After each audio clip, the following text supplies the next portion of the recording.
amazing!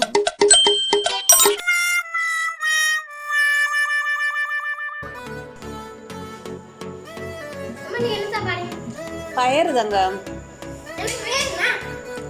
அப்ப கடலை. Hello friends, வணக்கம். தானியங்களில் உடல் வளர்ச்சிக்கு தேவையான புரதங்கள் அநேகமாகவே காணப்படுது. அதனை கட்டாயமாக நாம் உணவில் சேர்த்து கொள்ள வேண்டியது அவசியம். ஆனால் எனது குழந்தைகளோ எந்த தானியத்தையுமே விரும்பி உண்ணவே மாட்டார்கள். அதனால் 6 வகையான தானியங்களை சேர்த்து ஒரே தோசையாக தயாரித்து கொடுத்தேன்.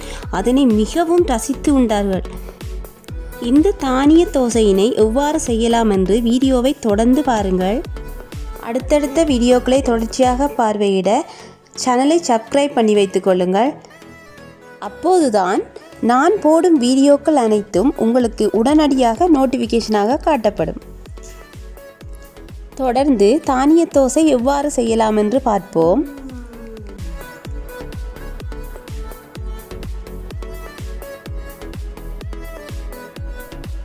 கடலை, பயறு, உளுந்து, கவுப்பி, அரிசி முதலான 5 வகையான தானியங்களை 3 மணி நேரம் நன்கு ஊற வைத்துள்ளேன். கோதுமை தானியத்துக்கு பதிலாக கோதுமை மாவு பயன்படுத்தி இருக்கிறேன். தானியங்களை ஊற வைத்த கலவையினுள் வெந்தயம் 1 ஸ்பூன் அளவு சேர்த்து கொள்ளலாம். தானியங்கள் நன்கு ஊறியதும் அதனை தண்ணியினால் 2-3 தடவைகள் நன்கு கழுவிக்கொள்வோம்.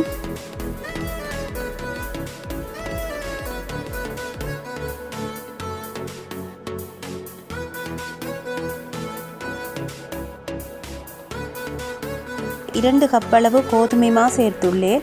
அதனுடன் ஏற்கனவே சமைத்த சோறு 2 ஸ்பூன் அளவு எடுத்துள்ளேன். நான் எப்போதும் தோசை இட்லிகளுக்கு சிறிதளவு சோறு சேர்த்து கொள்வேன். அப்படி சேர்ப்பதனால் அது மிகவும் சாஃப்டாகவும் சுவையாகவும் வரும். அப்பச்சோடா நான் எப்போதுமே தோசைகளினுள் சேர்த்ததில்லை. குழந்தைகளின் ஆரோக்கியத்திற்கு அப்பச்சோடா அவ்வளவு நல்லதல்ல என்பதனால் நான் அதனை சேர்ப்பதில்லை.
அரைத்த கலவையினை 8 மணி நேரம் அளவு மூடி வைத்து கொள்ளுவோம்.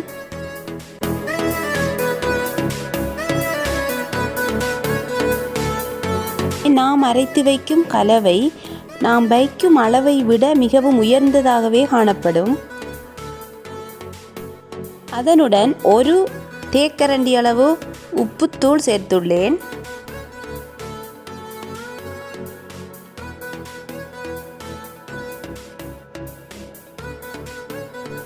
மஞ்சள் தூளும் 1 கரண்டி சேர்த்துள்ளேன். மஞ்சளில் கிருமி அளிக்கும் தன்மை காணப்படுவதனால் அதனை நாம் உணவில் சேர்த்துக் கொள்வது எப்போதுமே சிறந்தது.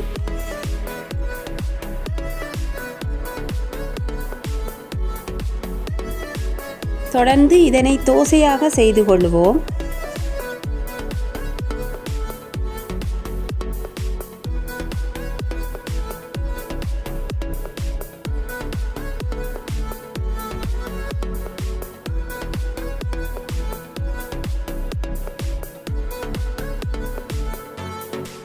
இந்த தோசைகள் மிகவும் சாஃப்டாகவும் சுவையாகவும் வந்திருந்தது.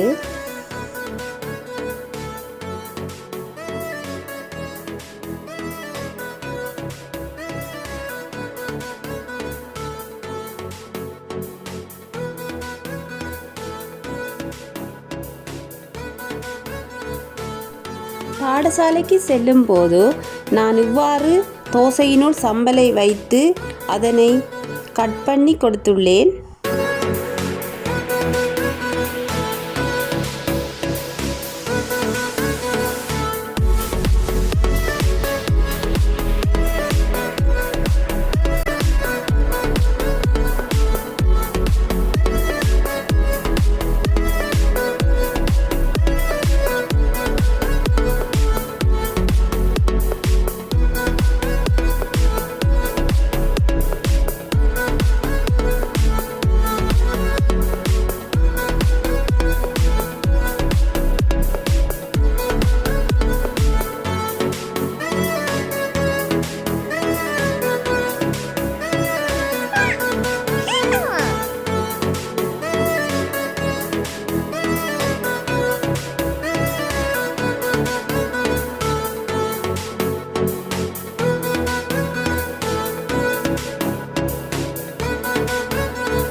அம்மா செய்த தோசை எப்படி மாதிரி இருந்துச்சு?